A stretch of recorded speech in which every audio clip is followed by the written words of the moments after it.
আচ্ছা প্রকাশ্যে চুম্বন এবার নিষিদ্ধ হয়ে যাবে নাকি রে ভাই? না চিন্তা তো তাদের যারা খাচ্ছে, আমি তো কচুরি তেলে ভাজাই খাই। আর কচুরি ম্যান নামটা তাও ভালো, ইমরান হাশমি ওরফে চুমু ম্যান হওয়ার কোনো ইচ্ছা আমার নাই। আমি শুধু ভাবছি ভিক্টোরিয়া এলিয়াটিকে ছেলেমেয়েরা এবার কি করবে। না মানে চুমু খেতে গেলেই তো কিছু ভালো মানুষ কলার ধরবে, তার চেয়ে বরং ঘুষ খাওয়াটা নিষিদ্ধ হলে ভালো হতো। কি বলো সবাই? সালকিয়া 7/1 সীতানাথ বসলেনের এই তেলে ভাজার দোকানে চলো আজ তোমাদের নিয়ে যাই। নাম দোকানে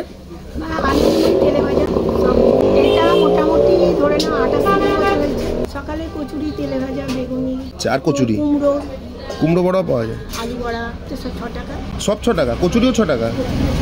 কচুরির সাথে তরকারি দিয়ে নেবে, তরকারি আলুর দম নিলে আলুর দমের জন্য আলাদা পয়সা দিতে হয়? আলুর দম নিলে আলুর দম মানে যে কোনো একটা।